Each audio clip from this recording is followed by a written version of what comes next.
நீங்க உலகத்திற்கு வெளிச்சமா இருக்கிறீர்கள். நம்ம உலகத்துக்கு எப்படி இருக்கோமா? வெளிச்சமா இருக்கிறோம். மலை மேல இருக்கிற பட்டணம் மறைந்திருக்க மாட்டாது. அப்ப இந்த வெளிச்சமாய் பிரகாசிக்கிறதுக்கு நான் என்ன பண்ணணும்? நான் எழும்பிட்டேன், ஆண்டவருக்கு நிக்கணும்னு நான் ஆசைப்படுறேன், நான் ரெடி ஆயிட்டேன், I am ready to race, நான் ஓடுறதுக்கு தயாராயிட்டேன், நான் ஆண்டவரோட இப்போ ஓடணும். நான் என்ன பண்ணணும்? அந்த பிரகாசிக்கிறதுக்கு நான் என்ன பண்ணணும்? எழும்பிட்டதுனால தான் அவங்க சர்ச்சுக்கு வந்து உட்கார்ந்துருக்கோம். கரெக்டுங்களா? இப்போ நான் பிரகாசிக்கணும், ஆண்டவருக்குள்ளாக பிரகாசிக்கணும். அவர் எனக்கு கொடுத்த கிருபைகளை கொண்டு, தாளந்துகளை கொண்டு நான் எத்தனை பேரை சந்திக்கணும், எத்தனை பேர் சுவிசேஷம் சொல்லணும், எத்தனை ஆத்துமாக்களை ஆதாயப்படுத்தணும், எத்தனை பேர் நான் ஞானஸ்தானத்துக்குள்ள பரலோகத்துக்குள்ள வழி நடத்தணும்னு சொல்லி நான் முடிவு பண்ணணும். அப்ப நான் பிரகாசிக்கணும். என் வாழ்க்கை பிரகாசிச்சாதான் என்னை பார்க்கிற ஜனங்கள் அவர்கள் இந்த வழியை தெரிந்து கொள்ள முடியும். நான் இருள்ல இருந்தேன்னா என்னை பின்பற்ற முடியாது. ஆனா நான் வெளிச்சத்துல இருந்தேன்னா கரெக்டா? நான் சொல்றது எத்தனை பேர் விளங்குது? நான் எழும்பிட்டேன், நான் பிரகாசிச்சாதான் எனக்கு பின்னாடி வர முடியும். நான் இருளிலே இருந்துட்டு நான் எழும்பிட்டேன், நான் கர்த்தருக்காக செய்யணும், நான் கர்த்தருக்காக இது பண்ணணும், முடியாது. வாசிங்க ஏசாயா 61ஆம் அதிகாரம் 1ஆம் வசனத்துல இருந்து. கர்த்தராகிய தேவனுடைய ஆவியானவர் என்மேல் இருக்கிறார். சிறுமைப்பட்டவர்களுக்கு சுவிசேஷத்தை அறிவிக்க கர்த்தர் என்னை அபிஷேகம் பண்ணினார். அல்லேலூயா, அல்லேலூயா. அப்போ இந்த நான் பிரகாசிக்கிறதுக்கு ஒரு ஸ்பெஷலான ஒளி எனக்கு தேவைப்படுது. அது கர்த்தராகிய இயேசு கிறிஸ்துவினுடைய ஆவியினுடைய ஒளி, அந்த அபிஷேகத்தினுடைய ஒளி. அந்த அபிஷேகத்தின் ஒளி என் மேல படும்போது என்ன ஆகுது? நான் இப்போ பெயர் கிறிஸ்துவர்களா இருக்கிறத பத்தி பாஸ்டர் சொல்லிட்டு இருந்தாங்க. நம்ம கிறிஸ்துவர்களா இந்த வருஷம் என்ன பண்ணோம்? மாறணும். இந்த வருஷம் நம்ம என்ன பண்ணோம்? கிறிஸ்துவர்களை கிறிஸ்துவை போல, கிறிஸ்துவை சுபாவத்தை உடையது போல ஆமென் தரித்து கொள்ளணும், நடக்கணும், நம்ம பார்க்கிறவர்கள் சொல்லணும், எல்லாமே. அப்போ இந்த வசனம் சொல்லுது, கர்த்தராகிய தேவனுடைய ஆவியானவர் என் மேல் இருக்கிறார். எத்தனை பேர் உணர்றீங்க? ஃபர்ஸ்ட் அது அல்லேலூயா. லாஸ்ட் யூத் மீட்டிங்ல எஸ்தர் ஒரு ப்ராஜெக்ட் மாதிரி ஒன்று பண்ணியிருந்தாங்க. ஃபர்ஸ்ட் நான் யாரு, என் ஆண்டவர் யாருன்றது நான் அறியணும். கரெக்ட்? நான் அறிஞ்சா மட்டும்தான் நெக்ஸ்ட் நான் என்ன பண்ண போறேன்னு தெரியும். இப்போ மாச முதல்ல என்கிட்ட ஒரு சம்பளம்ன்றது இருக்கணும். அப்போதான் நான் என்னோட மாசத்தை நான் ஷெட்யூல் பண்ண முடியும், ஒன்னொன்னா நடத்த முடியும். என்கிட்ட ஒண்ணுமே இல்லாம நான் என்ன பண்ண முடியாது? எதுவுமே பண்ண முடியாது. அப்போ ஃபர்ஸ்ட் கர்த்தராகிய தேவனுடைய ஆவியானவர் என் மேல் இருக்கிறார் என்பதை நான் உறுதிப்படுத்திக் கொள்ளும். எத்தனை பேர் உறுதியா சொல்றீங்க? எத்தனை பேரோட ஆவியானவர் இருக்கிறார்? அடுத்தது அந்த ஆவியானவர் என்ன பண்றாருன்னு பாருங்க. சிறுமைப்பட்டவர்களுக்கு சுவிசேஷத்தை அறிவிக்க கர்த்தர் என்னை அபிஷேகம் பண்ணினார். அல்லேலூயா, அல்லேலூயா, அல்லேலூயா. நான் ஆசீர்வாதமாய் இருப்பதற்காக மாத்திரம் அல்ல, என்னுடைய குடும்பம் ஆசீர்வாதமா இருக்கிறதுக்காக மாத்திரம் அல்ல. கர்த்தர் என்னை எதுக்கு அபிஷேகம்? ஏன்? why me? என்னை எதுக்கு அவர் அபிஷேகம் பண்ணணும்?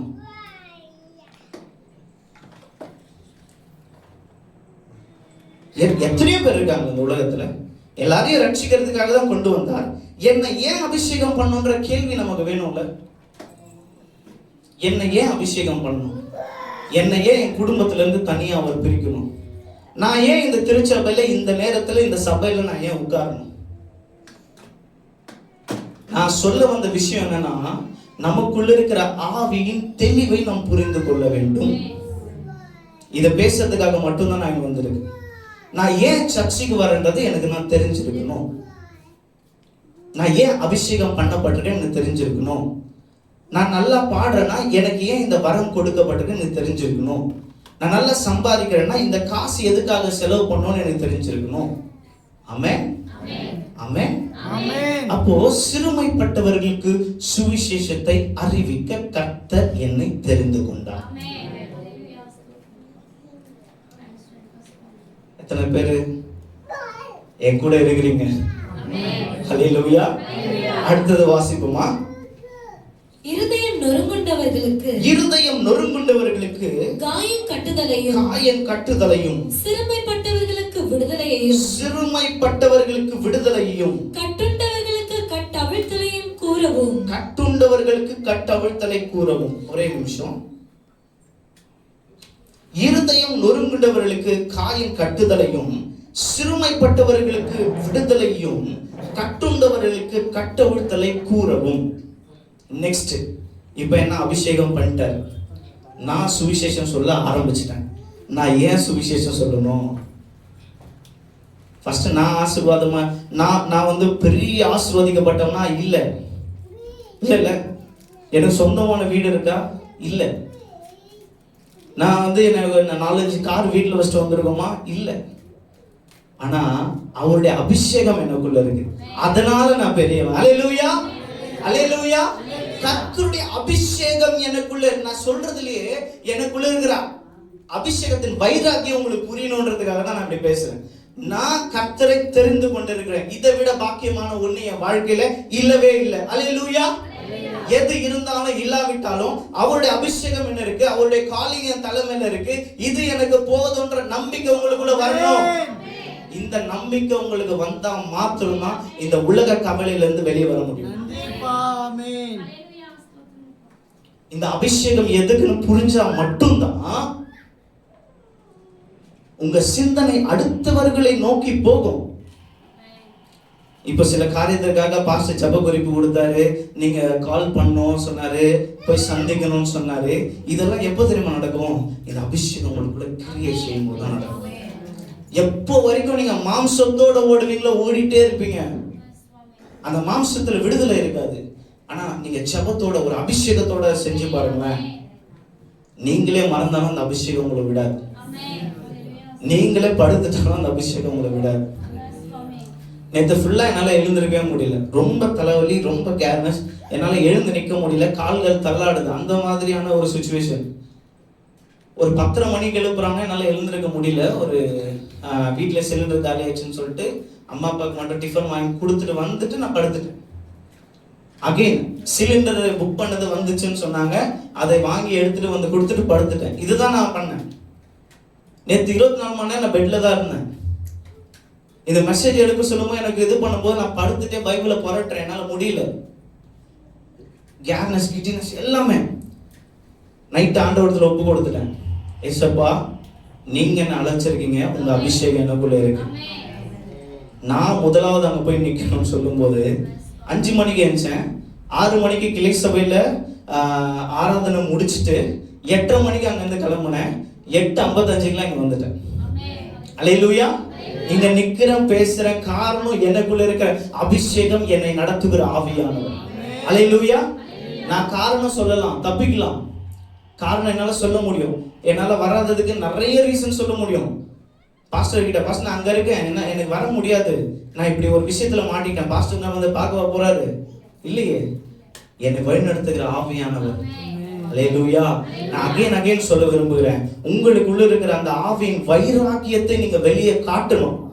நீங்க மறைமுகமா கிறிஸ்தவங்களா இருப்பதற்கு கர்த்தருக்கு பிரியமே இல்லை. என் நிமித்தமும் என் வார்த்தை நிமித்தமும் ஒரு காலம் நீங்க இயேசு உங்களை நேசிக்கிறார்னு சொல்றதுக்கு நீங்க கர்த்தர் உங்கள் பாரத்தையும் உங்கள் கடனையும் போக்குவார் என்று சொல்லக்கூடிய நீங்க, நானே கடன்ல தான் இருக்கேன், நான் எப்படி சொல்ல முடியும்? கரெக்டா? எத்தனை பேர் இந்த சிந்தனை இருக்கு? நானே அடுத்த வேலை சாப்பாடு கேட்கணும்னு சொல்லியிருக்கேன், நான் எப்படி சொல்ல முடியும்? அந்த அபிஷேகம், அந்த அபிஷேகம் நமக்குள்ள இருக்கு. என்னை இப்பொழுது நடத்துகிற ஆவியானவர் ஒரு பிராக்டிஸ்குள்ள நடத்துறாரு. ஆனா நான் மேலானவையை தான் நான் கர்த்தர் என்னை மேலானவைதான் சிந்திக்க வைக்கிறாரு. நான் இப்படியே இருக்கேனே, என் வாழ்க்கை இப்படியே போயிடுமா? நான் இந்த யூத் மீட்டிங்ல வந்து நான் சாமோட என் சாட்சியை பகிர்ந்து கொண்டிருந்தேன். நான் காலேஜ் போய் முடிக்கும் போது பார்த்தீங்கன்னா வேலைக்குன்னு ஒன்று கிடைச்சிருச்சு, நான் போகணும். என்கிட்ட ஃபார்மல்ஸ் ட்ரெஸ்ன்னு ஒன்று கிடையவே கிடையாது. ஏன்னா அப்போ நம்ம சின்ன வயசா இருக்கும்போது போனா ஜீன்ஸ் பேண்ட், டிஷர்ட்டு, சட்டை அப்படிதான் எடுப்போம். ஃபார்மல்ஸ் ஆனால் ஃபார்மலா ஒரு ஆஃபீஸ் போற அவுட்ஃபிட் என்கிட்ட கிடையாது. அப்போ என்னோட சீனியர் ஒருத்தர்கிட்ட நான் கேட்கும்போது அவர் யூஸ் பண்ண ஒரு 5 செட்டு 6 செட்டு ட்ரெஸ் கொடுத்தாரு. அப்போ அந்த பழைய ட்ரெஸ்ஸு தான் நான் போட்டுட்டு நான் இன்டர்வியூக்கு போகிறதுலேருந்து ஒரு 6 மாதம் நான் சம்பாதிக்கிற வரைக்கும் அந்த ட்ரெஸ்ஸை தான் மாற்றி போயிட்டு நான் இது பண்ணிட்டேன். அவருக்கு அது பழைய ட்ரெஸ், ஆனால் எனக்கு அது ஹல்லேலூயா. அப்போ என் வாழ்க்கை அப்படியே இருந்துச்சுமா அப்படியே நான் யோசிச்சது உண்டு. ஆனால் நான் அவரோட அபிஷேகத்தை பெற்று கொண்ட பிறகு, அவரை தெரிந்து கொள்ளப்பட்ட பிறகு, இப்போ நான் சட்டை அயன் பண்ணும்போது நினைப்பேன், அப்பா இந்த சட்டையை நான் போடுறேன் ஆண்டவரே, ஷோப்பா சட்டையை அயன் பண்ணும்போது தான் நினைப்பேன்.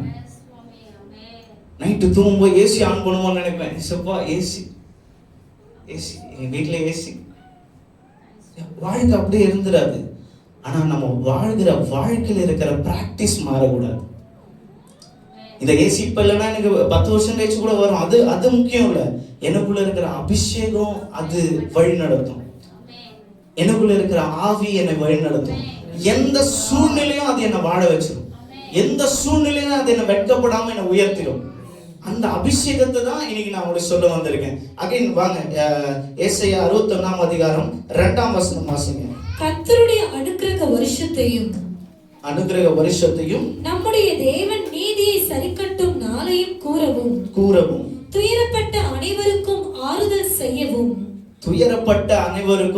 ஆறுதல் செய்யவும். ஒருத்தன் வந்து கஷ்டத்தை சொல்லும் போது, உனக்கு அஜு பரவாயில்ல, என்னோட கஷ்டத்தை இருக்கு பாரு, அப்படி சொல்லக்கூடியவங்க நம்ம இருக்கக்கூடாதுங்க. நம்ம எந்த இடத்துல நிக்கிறோம்? நம்ம வந்து இயேசுவோட ஒரு ரெப்ரசன்டேட்டிவ். இயேசுவை பூலோகத்துல வந்தாரு, அவர் வாழ்ந்தாரு, மரிச்சாரு, மேல போயிட்டாரு, திரும்பி வருவாரு. ஆனா இயேசு அகைன் ஜனங்கள் பார்க்கணும்னா யார் மூலமா பார்க்க முடியும்? வரமாட்டே, உங்க மூலமா நம்ம மூலமா தான் பார்க்க முடியும். அப்போ யாராவது என்கிட்ட பிரச்சனைன்னு வரும்போது, இதெல்லாமே ஒரு வரங்கள், இதெல்லாம் நம்ம ஜெபித்து பெற்றுக்கொள்ளணும். இந்த ஜபங்கள் இல்ல, இதெல்லாம் நீங்க ஜெபித்து பெற்றுக்கொள்ளணும். நம்ம வியாதியா இருக்கும், ஆனா நம்மள வியாதியஸ்தர்களை ஜெபிக்க வைப்பாரு. மோசே கொலைகாரன் தான், ஆனா அவனை கொண்டுதான் எழுதுறாரு, கொலை செய்யாதிருப்பாயாக. அல்லேலூயா.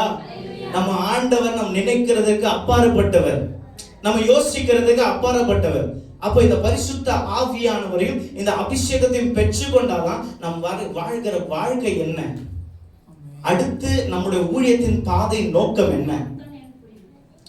கரெக்டா புரியுதா நான் சொல்றது? இப்போ சர்ச்சு 9 மணிக்குன்னா நான் 10 மணிக்கு 11 10:30 மணிக்கு வரேன்னா நான் சர்ச்சுக்கு வர்றதுக்கான நோக்கமே கண்டுபிடிக்கலையே, அப்புறம் நான் எப்படி ஊழியத்தின் நோக்கத்தை கண்டுபிடிக்கிறது? புரியுதுங்களா? இது கட்டளை. ஓய்வு நாளை பரிசுத்தமாய் ஆசரிக்க நினைப்ப என்பது கட்டளை. பாஸ்டர் கேட்கறதுனாலயோ யாராவது பாப்பாங்கன்றதுனாலயோ வந்தது அல்ல, இது தேவனுடைய கட்டளை. ஒரு ஃபிளைட் 3 மணிக்கு போயிடும்னா போயிடும், அது கட்டளை. அவங்க ஓனர் அவனுக்கு கொடுத்த கட்டளை, யாருக்காக வெயிட் பண்ண அது போயிடும். ஒரு ட்ரெயின் 3 மணிக்கு போயிடும்னா போயிடும், கட்டளை. That's not request. நீங்க வாங்க, நீங்க நோ, அது புறஜாதியா இருக்கு. புதுசா நீங்க யாருன்னா கொண்டு வந்தீங்கன்னா லேட்டா வாங்க, பிரச்சனை கிடையாது. ஆனா நீங்க லேட்டா வர்றது, உங்களை ஃபாலோ பண்றாங்களே, கரெக்டுங்களா? புரியுதா? அப்போ அந்த இதுதான் சொல்றேன். இப்போ நான் இங்க இருக்கணும்னா அந்த அபிஷேகம் என்ன நடத்தணும். அந்த அபிஷேகம் என்னை நேத்தே ஷர்ட் அயன் பண்ண வச்சிடணும், என் ட்ரெஸ்ஸை நேத்து நைட்டே ரெடி பண்ணி வச்சிடணும். புரியுதா? எந்த சூழ்நிலையும் அதை என்ன தடுக்க கூடாது. நான் சர்ச்சுக்கு போகணுன்றதுதான் முடிவே தவிர சர்ச்சுக்கு லேட்டா போய் என்ன காரணம் சொல்றன்றது முடிவு கிடையாது. அப்போ இந்த சிறுமைப்பட்டவர்களுக்கு சுவிசேஷம் சொல்லுவோம், ஆறுதல் சொல்லுவோம் தான் அபிஷேகம் பண்ணிட்டு இருக்காங்க. அந்த வளர்ச்சியில தேர்றதுக்காக வரமே தவிர நீங்க வாங்க, நீங்க வந்த ஆசீர்வாதம் நடக்கும். இந்த சர்ச்சுன்றது எது? நீங்க அடுத்த கட்ட லெவல் வளர்றதுக்கு இல்ல, நான் உங்களை ரெக்வெஸ்ட் பண்றதுக்கான ஒரு இடம் இது கிடையாது. நம்ம ஆவியில ஆண்டவரோட இணைச்சு அடுத்த கட்டமாக நம்ம என்ன பண்ண போறோம், என்ன செய்ய போறோம், இந்த திருச்சபையின் வளர்ச்சிக்காக நம்ம என்ன செய்ய போறோம், இந்த தெருவில் இந்த வடபழனியில என்ன வளர்ச்சி நம்ம பார்க்க போறோம். 2026 வருஷம் வந்துருச்சு. இந்த வருஷத்துல நம்ம என்ன ஒப்பு கொடுக்க போறோம் ஆண்டவருக்கு? இந்த வருஷமும் வந்துடுங்க கரெக்டான நேரத்துக்கு, ஆண்டவர் உங்களை ஆசீர்வதிப்பார், நீங்க வர்றதுக்கு முன்னாடி ஆண்டவர் வந்துருவார். இதெல்லாம் நீங்க கேள்விப்பட்டதே இல்லையா? இல்ல உண்மையா சொல்றேன், இது கேள்வி நீங்க பட்டு இருக்கீங்க. ஆனா அதை உணராத பட்சத்துல, நான் யாருன்னு நான் உணராத பட்சத்துல, இப்போ நான் எங்க வீட்டுல ஒரு ஃபங்க்ஷன், நான் ஸ்டார்டிங்ல இருந்து இருப்பேனா எண்டுக்கு வருவேனா? அங்க என்ன ஸ்டார்ட் ஆகுது கொண்டு நான் தான் அங்க இருப்பேன்.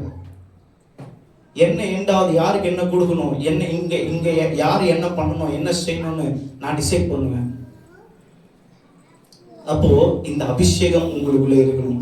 நீங்க மாம்சத்துல நீங்க பிரயாசப்பட்டீங்கன்னா ஒரு நாள் பண்ணுவீங்க, 2 நாள் பண்ணுவீங்க. அப்பா இந்த அபிஷேகத்தை எனக்கு கொடுங்க ஏசப்பா, இந்த ஆவியின் வைராக்கியத்தை எனக்கு கொடுங்க ஏசப்பா அப்படின்னு சொல்லி நீங்க ஜெபிக்க ஆரம்பிக்கணும். அடுத்த வசனம் வாசிங்க. சீயோனிலே துயரப்பட்டவர்களை சீர்படுத்தவும் அவர்களுக்கு சாம்பலுக்கு பதிலாக சிங்காரத்தையும் துயரத்துக்கு பதிலாக ஆனந்த தைலத்தையும் ஒடுங்கின ஆவிக்கு பதிலாக துதியின் உடையையும் கொடுக்கவும். ஆஹா, எவ்வளவு பெரிய பொறுப்பெல்லாம் நம்ம கொடுத்திருக்காரு பாருங்களேன். எல்லாம் படிக்கிறீங்களா? எல்லாரும் கவனமா இருக்கிறீங்களா? எவ்வளவு பெரிய பொறுப்புலாம் நம்ம கொடுக்குறாரு பாருங்க.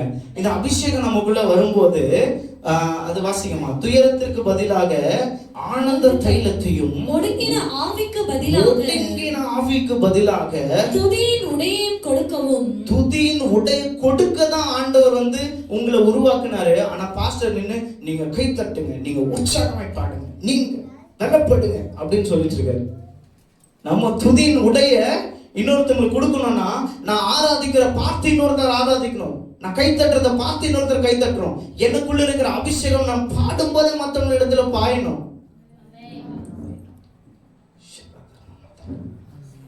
எவ்வளவு பெரிய பொறுப்பு பாருங்க. அவர் நம்மளை எவ்வளவு நம்புறாரு பாருங்களேன். எனக்குள்ள ஒரு அபிஷேகத்தை வைக்கிறாருன்னா எனக்கு இதெல்லாம் இருக்கு. இப்போ நான் ஒரு மேனேஜர்னா எனக்கு கீழே இந்த பொறுப்புலாம் இருக்கும். இந்த டீமை நீ ஹேண்டில் பண்ணணும், இந்த டைமுக்கு இந்த ரிப்போர்ட் கொடுக்கணும், இந்த இந்த இந்த இதுக்கு நீ தான் பொறுப்பு, இதுல எந்த தப்பு வந்தாலும் நீ தான் பார்க்கணும். இதே போல இப்போ நீங்க அபிஷேகம் பண்ணப்பட்டிருக்கீங்கன்னா, நான் எதுக்கு அபிஷேகம், நீங்க வீட்டுல கூட போய் இதை படிச்சு பாருங்களேன். இதை நீங்க படிக்க ஆண்டவர் உங்களுக்குள்ள பெரிய காரியங்களை செய்வார். நான் நேரம் இல்லாததுனால இதுல கீழே நிறைய இருக்கு. நான் இதை மட்டுமே சொன்னேன்னா டைம் முடிஞ்சிடும். நான் அடுத்த காரியங்களுக்காக போறேன். அப்போஸ்தலர் 9ஆம் அதிகாரம் 20ஆம் வசனம். அப்போஸ்தலர் 9ஆம் அதிகாரம். தாமதமின்றி கிறிஸ்து தேவனுடைய குமாரன் என்று ஆலயங்களிலே பிரசங்கித்தான். யார் பிரசங்கித்தான்? பவுல். சவுலா இருந்தபோது அந்த ஜனங்களை என்ன பண்ணாத துன்பம் ஒண்ணு கிடையாது, பண்ணாத காரியம் ஒண்ணு கிடையாது. வீடு போகுது. இப்ப நார்த்ல நடக்கிறதுலாம் ஒரு 10% இருக்குமா, அதை விட பவுல் அதிகமா பண்ணியிருப்பார்ல. சோ அப்ப அப்படிப்பட்ட பவுல் ஆண்டவருடைய காலிங் வந்த பிறகு, அவர் தெரிந்து கொள்ளப்பட்ட பிறகு அடுத்தது சொல்றாரு, தாமதமின்றி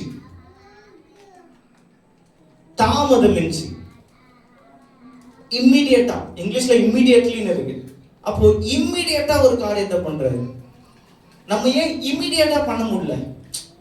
ஆண்டவர் எனக்கு சுகத்தை கொடுத்துட்டாருப்பா, ஆண்டவர் எனக்கு வியாதியில இருந்து சுகத்தை கொடுத்துட்டாரு, எனக்கு ஒரு காரியத்துல இருந்து காப்பாத்திட்டாரு. இம்மிடியேட்டா நான் ஏன் இன்னொருத்தருக்கு சொல்ல முடியல? ஏன் என் வாயில வர மாட்டேங்குது, ஆண்டவர் இந்த காரியத்தை எனக்கு செய்தார் அப்படின்னு சொல்லி இம்மிடியேட்டா ஏன் சொல்ல முடியல? இம்மிடியேட்டா. இப்ப எனக்குள்ள நான் இன்னொரு விஷயம் சொல்றேன். ஆண்டவர் உங்களுக்கு ஒரு காரியத்தை சொல்றாருன்னா இம்மிடியேட்டா கீழ்ப்படிங்க. அதற்குரிய ஆசீர்வாதம் வேறையா இருக்கும். ஆமென். தாமதமான கீழ்ப்படிதலும் கீழ்ப்படியாமையே அப்படின்னு சொல்லி கேள்விப்பட்டிருக்கீங்களா? ஒரு பெரிய பாஸ்டர் சொல்லியிருக்காரு, தாமதமான கீழ்ப்படிதல் இருக்குல்ல, அதுவும் கீழ்ப்படியாமை தான். புரியுதா? நம்ம எப்போ ஆண்டவர் ஒரு விஷயத்த சொல்றாரோ அப்ப செய்யறதுக்கும், அதுல நான் அனலைஸ் பண்ணி இது இப்படி ஆகும், அது அப்படி ஆயிடுச்சுன்னா இது இப்படி போயிடும், இது இப்படி போச்சுன்னா நாளைக்கு இப்படி ஆயிடும். No no no no no. அந்த தாமதமான கீழ்ப்படிதல் இல்லாம, யோனா கூட பாத்தீங்களா, தாமதமா கீழ்ப்படுகிறாரு. அந்த தாமதமா கீழ்ப்படியதுனால ஆண்டவருடைய சித்தம் அந்த லேட் ஆகுது. ஆண்டவருடைய சித்தம் நடக்குது இல்லைன்னு சொல்லல, ஆனா லேட் ஆகுது இல்ல. அந்த லேட் ஆகுதுனால என்ன ஆகுது, அங்க இன்னும் பாவம் பெருகுது. அந்த லேட்டிங் டைம்ல இன்னும் பாவம் பெருகுது. அந்த பாவம் பெருகும் போது இன்னும் ஆண்டவர் வந்து துக்கப்படுகிறாரு. அந்த துக்கப்படக்கூடாதுன்னு சொல்லி தானப்பா யோனாவை அனுப்புனாரு. இப்போ இவர் பண்ற தப்புனால ஆண்டவர் இன்னும் துக்கப்படுறாரு. இந்த காரியம் நமக்குள்ள இருக்கக்கூடாது. ஒரு விஷயத்த இந்த ஃபுல்ஃபிட்ல இருந்து பாஸ்ட் மூலமா இருந்து யார் மூலமா உங்களை பேசுறான்னு சொன்னா இம்மிடியேட்டா சரண்டர் பண்ணிடுங்க. அதோட ஆசீர்வாதம் வேற மாதிரி இருக்கும். இல்ல நம்ம எப்படியா இருந்தாலும் இதை விட தானே போறோம், எப்படியா இருந்தாலும் இது நடக்க தானே போகுது அப்படின்னு சொன்னீங்கன்னா அதற்குரிய ஆசீர்வாதம் இருக்கும். ஆனா அது வேற மாதிரி இருக்கும். இம்மிடியேட்டா தாமதமின்றி பவுலை போல அந்த பவுல் வந்து தாமதமின்றி பண்ணதுனால அவருடைய ஜெபங்கள் நீங்க பாத்தீங்கன்னா பவுலுடைய ஜெபங்கள் வித்தியாசமா மாறுச்சு. அப்போ உங்களுக்குள்ள அபிஷேகம் வருது, எனக்குள்ள அபிஷேகம் இருக்குன்னா நீங்க நார்மலா ஜெபிக்கிறீங்களா ஒரு ஜெபம், அதுல ஒரு மாற்றம் உண்டாகும். அதை நீங்க பாப்பீங்க. நீங்களே ஃபீல் பண்ணுவீங்க, என்ன நான் இவ்வளவு நேரம் ஜெபிக்கிறேனா, இனி நான் இவ்வளவு நேரம் ப்ரேயர் பண்ணிட்டேனா, இவ்வளவு நேரம் நான் ஜெபத்துல உட்காந்துட்டேனா, இவ்வளவு அதிகமா வேதத்தை வாசி, உங்களுக்குள்ளே ஒரு மாறுதலை ஆண்டவர் உண்டு பண்ண செய்வார். உங்க பேச்சுல சொல்றேன், நீங்க ரெகுலரா பேசுற பேச்சை நிறுத்திடுவீங்க. அபிஷேகம் உங்களுக்குள்ள இருந்துச்சுன்னா ஆண்டவர் உங்க வாயில என்ன கட்டளை கொடுக்கிறாரோ அந்த வார்த்தை தான் வருமே தவிர நீங்க பேசுற வார்த்தைகளை ஆண்டவர் கட் பண்றாரு. ஏன்னா நீங்க பேசுற ஒவ்வொரு வார்த்தைக்கும் கணக்கு கொடுக்கணும். கரெக்டா? அப்போ நீங்க பேசுகிற ஒவ்வொரு வார்த்தையும் அது ஆவியானவரை பலப்படுத்தும்படியா, அந்த ஆவிக்குரிய வாழ்க்கையில நம்மளையும் பிறரையும் பலப்படுத்தும்படியா மாத்திரம்தான் இருக்குமே தவிர பிசாசே சனியனே இந்த வார்த்தைகள் வராது. அபிஷேகம் உங்களுக்குள்ள இருந்துச்சுன்னு வச்சுங்க, இது உங்களுக்கு டைம் இருக்கு. ஆக்சுவலா இதுதான் உண்மை, டைம் இருக்காது. நீங்க வீணான சிந்தனைகளை யோசிக்க டைம் இருக்காது. நீங்களே சில காரியங்களை யோசிச்சிருந்தாலும் ஓ இதை நம்ம பண்ணி இத்தனை நாள் ஆகுதுல அப்படின்ற லெவலுக்கு அந்த அபிஷேகம் உங்களை வழிநடத்த ஆரம்பிச்சிடும். சங்கீதம் 51:11 வாசிங்களேன். உமது சமூகத்தை விட்டு என்னை தள்ளாமலும், உமது சமூகத்தை விட்டு என்னை தள்ளாமலும், உமது பரிசுத்த ஆவியை என்னிடத்திலிருந்து எடுத்துக்கொள்ளாமலும் இரும். உம்முடைய பரிசுத்த ஆவியை என்னிடத்திலிருந்து எடுத்துக்கொள்ளாமலும். இந்த இந்த இந்த சங்கீத பகுதி எல்லாருக்கும் தெரிஞ்சதுதான், நீங்க வாசிச்சிருக்கிறது தான். ஆனா வேதத்துல பரிசுத்த ஆவி அப்படின்னு சொல்லி முதலாக முழுவதுமா சொல்லப்படுற இடம் இந்த சங்கீதம் 51 தான், பழைய ஏற்பாட்டுல. அப்போ இந்த பரிசுத்த ஆவி என்னிடத்திலிருந்து எடுத்துக்கொள்ளாமலும் சொல்லி ஒருத்தர் மன்றாடினார்னா அப்போ அந்த பரிசுத்த ஆவியானவரை பத்தி அவருக்கு எவ்வளவு தெரிஞ்சிருக்குங்க, எவ்வளவு தெரிஞ்சிருக்கு. இன்னொரு வாட்டி வாசிங்களேன். சமூகத்தை விட்டு என்னை தள்ளாமலும், உம்முடைய சமூகத்தை விட்டு என்னை தள்ளாமலும், உமது பரிசுத்த ஆவியை, உம்முடைய பரிசுத்த ஆவியை என்னிடத்திலிருந்து எடுத்துக்கொள்ளாமலும் இரும். என்னிடத்திலிருந்து எடுத்துக்கொள்ளாமலும் இரும். என்னிடத்திலிருந்து ஒரு பரிசுத்த ஆவி எடுத்துறாதீங்கப்பா. இந்த நாள் வரைக்கும் என்ன உயர்த்தினது உங்க பரிசுத்த ஆவிதான். இந்த நாள் வரைக்கும் என்ன அபிஷேகத்தது உங்க பரிசுத்த ஆவிதான். எத்தனை சூழ்நிலையில எத்தனை பாடுகள் மத்தியில வந்தாலும் என்னை நடத்தினது நீங்க தான். நீங்க இல்லைன்னா அது அவர் உணர்ந்தபடியால் சொல்றாரு, உடைய பரிசுத்த ஆவி என்னிடத்துல எடுத்துக்கொள்ளுங்க. அந்த அபிஷேகம் நம்மளை நடத்துகிற விதம் தாவீது அறிஞ்சிருக்கிறார். அதனாலதான் அவர் இருதயத்துக்கு ஏற்றவராக இருக்கிறார். புரியுதுங்களா? நீங்க வந்து வாசிக்கல 1 சாமுவேல் 17:45 17:45 அதற்கு தாவீது பெலிஸ்தரை நோக்கி நீ பட்டயத்தோடும் ஈட்டியோடும் கேடகத்தோடும் என்னிடத்தில் வருகிறாய். நானோ நீ நிந்தித்த இஸ்ரவேலுடைய இராணுவங்களின் தேவனாகிய சேனைகளுடைய கர்த்தரின் நாமத்திலே உன்னிடத்தில் வருகிறேன். நீ நிந்தித்த இஸ்ரவேலின் ராணுவங்களின் தேவனாகிய கர்த்தருடைய நாமத்தில் உன்னிடத்தில் வருகிறேன். இந்த சாப்டர் எல்லாருக்கும் தெரிஞ்சிருக்கும். அங்க ஏலா பள்ளத்தாக்குல 2 பேர் இருக்காங்க. இந்த சைடு பாத்தீங்கன்னா இஸ்ரவேலோட ராணுவம் இருக்கு. இதுல போர் செய்யறதுக்கான எல்லா காரியங்களும் ஆயத்தமாக்கப்பட்டிருக்கு. ஆனா போர் நடக்கல. புரியுதுங்களா? போர் வீரர்கள் இருக்கிறாங்க, 2 சைடு ராணுவம் இருக்கிறது. குதிரையோ யானையோ எல்லாமே இருக்கு. இப்ப அந்த வசனத்துல கூட சொல்லப்பட்ட நீ ஈட்டியோட வருகிற பட்டைங்க இருக்கு, ஈட்டி இருக்கு, கேடகம் இருக்கு, என்னென்ன வாள் வேணுமா வாள் இருக்கு, எல்லாமே இருக்கு. ஆனா போர் வரல. ஏன்னா அங்க தாவீது வரல. எத்தனை பேரு புரியுது? அங்க கோலியாத்தை எத்தனை பேரு எப்படி முறியடிக்க முடியும்னு சொல்லி சவுலுடைய சேனைகள் யோசிச்சுட்டு இருந்தாங்க. ஆனா அவன் இஸ்ரவேலின் தேவனின் நாமத்தை நிந்திக்கிறான்ற சிந்தை யாருக்கும் வரல. புரியுதுங்களா? அப்போ நான் வாழ்கிற வாழ்க்கையுடைய அர்த்தத்தை பாருங்க. நான் தேவனுக்காக வாழ்கிற போது தேவனுடைய சாட்சிக்கு விரோதமாக, தேவனுடைய வார்த்தைக்கு விரோதமாக ஏதாகிலும் ஒரு காரியம் நடக்கும்னு சொன்னா என் வார்த்தை வர வரைக்கும் அங்க என்ன ஆகாது? போர் நடக்காது. சவுல் அவங்க அந்த உடையை கொடுக்குறாரு. அந்த உடையை கொடுத்துட்டு நீ இதை போட்டுக்கப்பா, கவசம் போட்டுக்கோ, பெரிய ஆள் கூட போய் மோத போறேன், சேச்சே இதெல்லாம் வேணாம் எனக்கு. தாவீது சவுல் கிட்ட சொல்றாரு, ஒரு தடவை சிங்கமும் கரடியும் வந்துச்சு. புரியுதுங்களா? கோலியாத்தை சந்திக்க முன்னாடி கர்த்தர் தாவீதுக்கு ஒரு பிராக்டிஸ் கொடுக்குறாருங்க. கரெக்டுங்களா? மனுஷனை சந்திக்கிறது பெரிய விஷயமா, மிருகத்தை சந்திக்கிறது பெரிய விஷயமா? அப்போ அந்த அந்த சந்திக்கிற பெரிய விஷயத்தை ஆல்ரெடி முடிச்சிருக்காரு ஒரு பர்சன். அந்த பர்சனை கோலியாத்துக்கிட்ட விடும்போது அப்போ தாவீதுக்கு கோலியாத்தை பத்தி என்ன கிடையாது. நீ எப்படி ஆண்டவரை நிந்திச்ச, நீ எப்படி சேனைகளுடைய நாமத்தை நிந்திச்ச, இது அந்த இஸ்ரவேல் கூட்டத்துல இல்ல. அப்போ அந்த அபிஷேகம் எனக்குள்ள இருந்தாதான் அந்த எந்த கூட்டத்துல நான் இருக்கணும்ன்றது எனக்கு தெரியும். புரியுதுன்னு நினைக்கிறேன். அப்போ நான் அந்த அபிஷேகம் எனக்குள்ள இருந்தாதான் இந்த இடத்துல நான் நிக்கணுமா, நிக்க கூடாதா, அந்த இடத்துக்கு நான் போகணுமா, போக கூடாதா, இது எல்லாம் தெரியணும்னா எனக்குள்ள அபிஷேகம் வேணும். அப்போ ஒரு தடவை சிங்கமும் this is a practice. ஆதியாகமம் 22ஆம் அதிகாரத்துல கர்த்தர் சொல்றார், வாசிக்க வேண்டாம் டைம் இல்ல. கர்த்தர் சொல்றாருல, கர்த்தர் ஆபிரகாமை சோதித்தார். என்ன சோதித்தாரு? உன் பிள்ளைய கூட ஏகசுதனை கூடன்னு சொல்றாரு. ஏன் ஆபிரகாமுக்கு தெரியாதா? கர்த்தருக்கு தெரியாத ஆபிரகாம் இதை செய்வான்னு சொல்லி? ஏன்னா ஏற்கனவே அவனை சோதிச்சுட்டார்ல, உன் சொந்த இனத்தையும் ஜனத்தையும் விட்டு எனக்காக வான்னு சொன்னாரு. ஆபிரகாம் வந்தாரா இல்லையா? அப்போ ஏகசுதனை கூடுன்னு சொல்லும் போது ஆபிரகாம் கொடுப்பாரா மாட்டாரா? நீங்களே சொல்றீங்க கொடுப்பாங்க. எப்படி சொல்றீங்க? தேவனுக்கு கீழ்ப்படுகிறவன் ஆல்ரெடி அந்த ப்ராசஸ்ல நடந்த. தாவீது கோலியாத்தை கொல்றதுக்கு முன்னாடி ஆல்ரெடி என்ன பண்ணாரு அந்த ப்ராசஸ்ல. அப்போ ஒரு கன்சிஸ்டன்சின்றது நமக்கு ரொம்ப முக்கியம். இந்த கன்சிஸ்டன்சி என்ன ஆகும்னா, நான் ஆவியில அபிஷேகத்துல ஒவ்வொரு நாள் நடக்கும்போது அது என்னை உருவாக்கும்.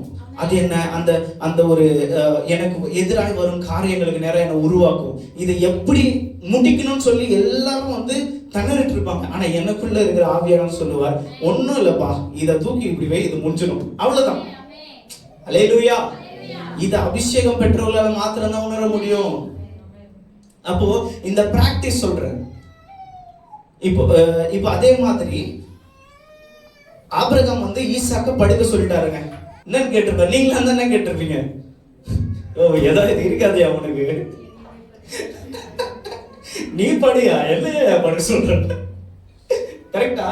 அப்போ ஈசாக்கு அதுதான் சொல்றேன், அந்த ஆபிரகாம் என்ன செய்தாரோ அதை ஈசாக்கு பார்த்திருப்பாரு.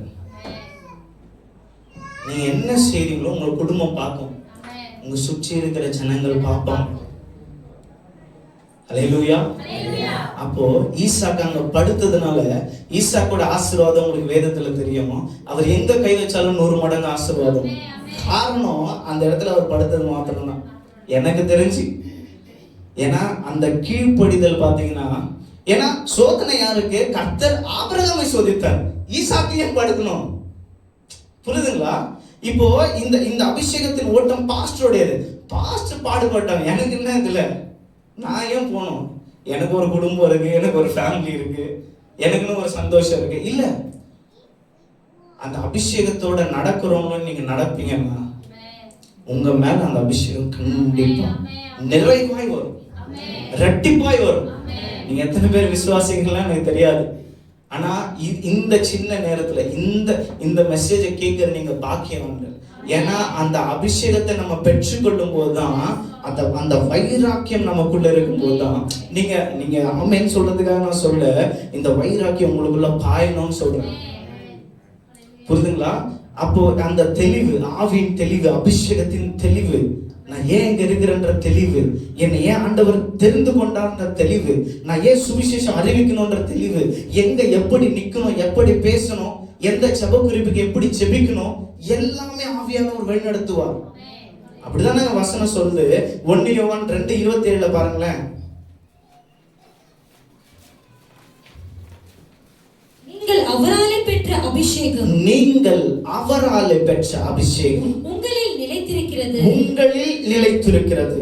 ஒருவரும் உங்களுக்கு போதிக்க வேண்டுவதில்லை, ஒருவரும் உங்களுக்கு போதிக்க வேண்டியது இல்லை. அந்த அபிஷேகம், அந்த அபிஷேகம் சகலத்தையும் குறித்து உங்களுக்கு போதிக்கிறது, சகலத்தையும் குறித்து உங்களுக்கு போதிக்கிறது. அது சத்தியமா இருக்கிறது, அது சத்தியமா இருக்கிறது, பொய் அல்ல, பொய் அல்ல. அது உங்களுக்கு போதித்தபடியே, அது உங்களுக்கு போதித்தபடியே அவரில் நிலைத்திருப்பீர்களாக, அவரில் நிலைத்திருப்பீர்களாக. அப்போ இந்த ஆவியானவர் சகலத்தையும் சத்தியத்திற்குள்ளாய் நம்மை நடத்துகிறார். இப்ப பாஸ்டர் ஒரு காரியத்தை சொல்றாருன்னா, நம்மளே ஒரு முக்கியமான விஷயத்த சொல்றோம்னா, சில டைம் இதை இவங்க செய்வாங்களா இல்ல நம்மளே செஞ்சிடலாமான்ற மாதிரி ஒரு யோசனை இருக்கும். ஆனா நீங்க அவரோட அபிஷேகத்துல நடக்கும்போது பாருங்களேன், உங்ககிட்ட ஒப்பு கொடுத்துட்டு அவர் விலகிடுவாரு. புரியுதுங்களா? ஏன்னா எனக்குள்ள இருக்கிற அபிஷேகமும் தாகமும் இன்னொருத்தருக்கு தெரியும் போது அதை நான் எக்ஸ்பிளைன் பண்ண வேண்டிய தேவையில்லை. நான் அதை சொல்லிட்டு இந்த காரியத்தை ஒப்பு கொடுத்து நான் போயிட்டா போதும், அங்க வேலை நடக்கும். புரியுதுங்களா? ஏன்? எதனால? சத்தமா சொல்லுங்க. கர்த்தருடைய அபிஷேகம். எந்த அபிஷேகம் உங்களை நடத்துகிறவர்களுக்கு இருக்கிறதோ அந்த அபிஷேகம் உங்களை நடத்துகிறபடியால, ஆவியானவர் ஒருவராய் இருக்கிறபடினால, அந்த அபிஷேகம் நம்மளை நடத்தும் போது அந்த இடத்துல எந்த பிரச்சனையும் இருக்காது. அந்த அபிஷேகம் உங்களை நடத்தும். இந்த நாளில அந்த அபிஷேகத்தோடு தான் நம்ம போக போறோம். நான் இப்போ வரைக்கும் சொன்னேன், நான் இப்போ வரைக்கும் சொல்லும் போது அந்நிய பாஷையை பத்தி பேசவே இல்லை. ஏன்னா நிறைய பேர் அந்நிய பாஷை தான் அபிஷேகம்னு சொல்லி நினைச்சிட்டு இருக்காங்க. நோ, அந்நிய பாஷை என்பது ஒரு வரம், ஆவினால் கொடுக்கப்படுகிற ஒரு அடையாளம். ஆனா அபிஷேகம் உங்களை நடத்தும். புரியுதுங்களா? தெளிவா இருக்கிறீங்களா? இந்த அபிஷேகம் எதுக்கு கொடுக்கப்பட்டதுன்னு தெளிவா இருக்கிறீங்களா? ஏன் அந்த அபிஷேகம் நடத்தணும்னு? இப்போ இந்த அபிஷேகத்தில் நீங்க நடக்கலன்னா என்ன ஆகும்? சவுல் அந்த ராஜரிக அபிஷேகத்தில் நடக்கல, என்னாச்சு? நெக்ஸ்ட் யாரை உருவாக்குனாரு? நான் தான் இங்க ஊழியம் செய்யறேன் அப்படின்ற ஒரு எண்ணம் யாருக்குன்னா இருந்ததுன்னா, என்னாலதான் இந்த காரியங்கள் நடக்குது இல்ல. கர்த்தருடைய ஊழியம் எப்படி வேணா நடக்கும், யார் இல்லைன்னா நடக்கும், அது எப்படி வேணா நடக்கும். ஆனா ஊழியம் கர்த்தருடையது. அப்போ இந்த அபிஷேகத்தை குறித்து நாம் தொடர்ந்து பார்ப்போம். 1 கொரிந்தியர் 6:19 நான் முடிச்சிருக்கேன். உங்கள் சரீரமானது நீங்கள் தேவனாலே பெற்றும் உங்களில் தங்கியும் இருக்கிற பரிசுத்த ஆவியினுடைய ஆலயமா இருக்கிறது என்றும். வச்சாருங்க பாருங்க செக்கு. அல்லேலூயா, அல்லேலூயா. என்ன ஆலயமா? நீங்கள் பெற்றுக்கொண்ட பரிசுத்த ஆவியினுடைய ஆலயம் எங்க இருக்கா?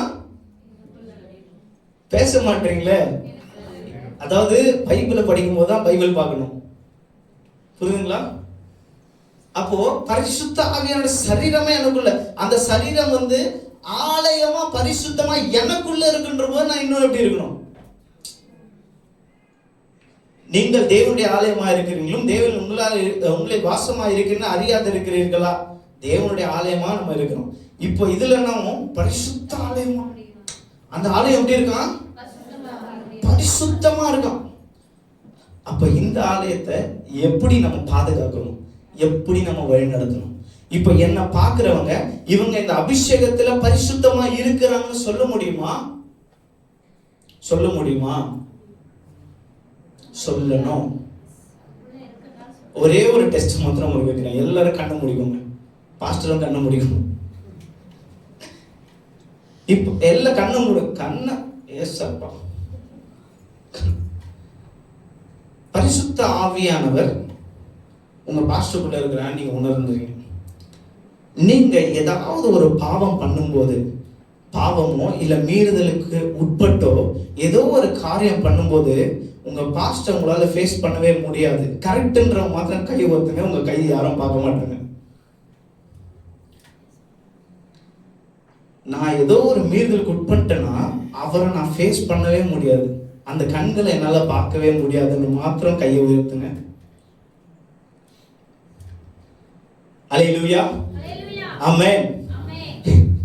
இப்போ உங்களுக்கு புரிஞ்சிருக்கும் அபிஷேகம்னா என்னன்னு சொல்லி. கரெக்டா? நீங்களும் மனுஷன் தான், அவரும் மனுஷர் தான். கரெக்டா? அப்போ அவரை நம்மளே ஃபேஸ் பண்ண முடியலன்னா அங்க இருக்கிறது என்னது? தேவனுடைய பரிசுத்த ஆவியின் அபிஷேகத்தின் ஆவியானவர் அங்க ஆலயமாய் வாசமாய் இருக்கிறார். நான் ஏதாவது மீறுதல் பண்ணிட்டு போகும்போது என்னால என்ன பண்ண முடியல? எஸ், அதுதான் பரிசுத்த ஆவி. இந்த உணர்வு உங்களால வேற ஒருத்தருக்கு வருதுன்னா நீங்க ஆவிக்குரிய வாழ்க்கையில பலப்படுறீங்கன்னு அர்த்தம். இதை விட உங்களுக்கு தெளிவா யாராலையும் புரிய வைக்க முடியாதுன்னு நான் நம்புறேன். ஆமென், அல்லேலூயா. அப்போ யோசேப்பை கொண்டு எகிப்துடைய வீட்டை கர்த்தர் ஆசீர்வதிக்க முடியும்னா அபிஷேகம் பண்ணப்பட்டவர்களை கொண்டு இந்த வடபழனி ஆசீர்வதிக்க முடியுமா? முடியாது. முடியுமா? முடியாது. ஒரு ஸ்கூல்ல ஒரு ஆனுவல் ஃபங்க்ஷனு. அந்த ஸ்கூல் வந்து அண்டர் கண்ட்ரோல் பை இந்த ஆர்எஸ்எஸ் பிஜேபி அந்த மாதிரி. அப்போ அதில் ஸ்ட்ரிக்டாக சொல்லிட்டாங்க, எந்த ஒரு கிறிஸ்தவ பாடல்களும் இல்லை முஸ்லீம் அந்த மாதிரி எந்த காரியங்களும் இருக்கக்கூடாதுன்னு சொல்லி. அப்போ ஒரு பையன் போய் கேட்குறான், நான் ஒரே ஒரு பாடல் மட்டும் பாடிக்கிட்டோமா அப்படின்னு சொல்லி. அந்த பையன் பேர் பேட்ரிக் ஜோஷுவா. அப்போ சரி ஓகே, நீ என்ன பாட்டு பாட போறேன்னு எனக்கு தெரியும், நீ பாடு அப்படின்னு. அப்போ அவர் சொல்றான், அவன் பாடுறான்னா, ஒருவரும் சேர கூடாத ஒளியில் வாசம் செய்பவரே, நீரே பரிசுத்த தேவன், நீரே பரிசுத்த தேவன். நிறுத்து நிறுத்து நிறுத்து நிறுத்துட்டாராம். அப்ப அந்த பையன் கேக்குறாங்க, நீங்க என்ன சொன்னீங்க? ஆண்டவரை பத்தி பாடக்கூடாதுன்னு சொன்னீங்க. இதுல இயேசுனும் எங்கேயும் வரல, தேவனும் வரல, பரிசுத்தனும் வரல. எப்படின்னா, அப்ப அவர் சொல்றாரு, அந்த கரஸ்பாண்டன்ட் சொல்றாராம், ஒண்ணு நீ முட்டாளா இருக்கணும், இல்ல நீ என்ன முட்டாள்னு நடத்துற மாதிரி நீ நினைக்கணும். எல்லாருக்கும் தெரியும் இந்த உலகத்துல பரிசுத்தமான தெய்வம் இயேசு கிறிஸ்து மாத்திரம்தான் சொல்லி அந்த கரஸ்பாண்டன்ட் சொல்றாரு. அல்லேலூயா. எல்லாருக்கும் தெய்வம் தெரியும், பரிசுத்தமான தெய்வம் இயேசு கிறிஸ்து. ஆனா அதை பின்பற்றுவர்கள் பரிசுத்தமா இருக்கிறோமா? இருக்கணும். இல்லைன்றது ஆன்சர் கிடையாது. புரியுதுங்களா? அப்போ நமக்குள்ள பரிசுத்த ஆவியானவர் ஆளுகையும் வாசமா இருக்கும்போது நம்மளுடைய எல்லா காரியங்களும் சேஞ்ச் ஆகுறாங்க. ஆமென்.